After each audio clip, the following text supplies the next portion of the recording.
Malala Yousafzai was born on July 12, 1997 in Pakistan.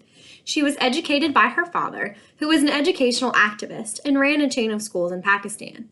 As a young person, Malala learned the value of education and how important it is for children to go to school. In 2007, a group called the Pakistani Taliban became active in Pakistan.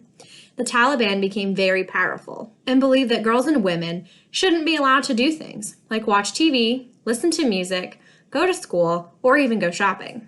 In response, Malala's father introduced her to a journalist from the British Broadcasting Corporation, who hired her to write a blog about her experiences living as a girl under the oppressive Taliban. Since Malala wasn't allowed by the Taliban to use a computer or blog herself, she would handwrite her notes and pass them off to the journalist, who would type them and put them online for her. In 2008, the Taliban began to close down and destroy girls' schools in Malala's hometown. The Pakistani army came in to fight off the Taliban. During the fighting and destruction, Malala was separated from her family. She was sent to the countryside to live with her relatives. During this time, Malala began to become a publicly known figure.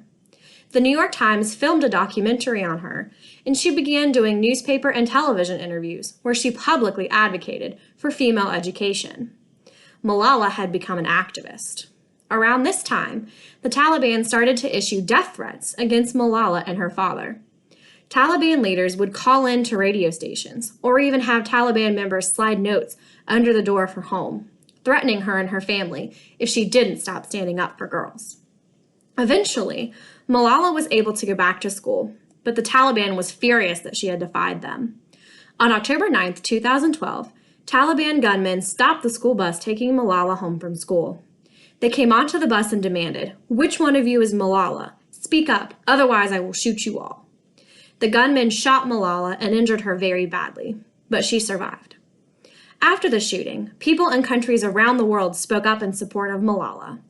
In 2013, after Malala had recovered, she was invited to speak before the United Nations on the issue of children's education.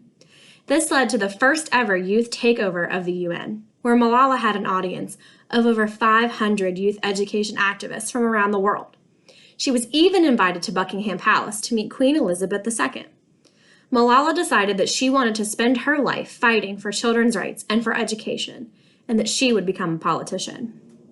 On October 10, 2014, Malala was announced as the co-recipient of the 2014 Nobel Peace Prize for her struggle against the suppression of children and young people and for the rights of all children and education. Having received the prize at the age of 17, Malala is the youngest Nobel recipient. Please complete 3 of the next 5 requirements. Number 1, Malala's first experience with activism was through her blog. Visit the website to read her blog. Following Malala's example, start keeping a journal for the next 2 weeks to record your experiences. If you feel comfortable doing so, please share an excerpt from your journal on the virtual Girl Scout Lab. Number 2, explore an issue in your area that affects children. Create a short video on the issue and share the video to the virtual Girl Scout Lab. Watch at least 2 other videos and like them. Number 3, Malala is the youngest person to receive the Nobel Peace Prize. Watch her acceptance speech. In the virtual Girl Scout Lab, write one thing about the speech that inspired you. Number 4, watch an interview with Malala. How does she embody the Girl Scout promise and law? Post your thoughts in the virtual Girl Scout Lab. Number 5, Malala is named after a female poet from Afghanistan. Find a poem by another female poet from a different country. Post the poem and the author in the virtual Girl Scout Lab. Read another poem posted in the page and like it.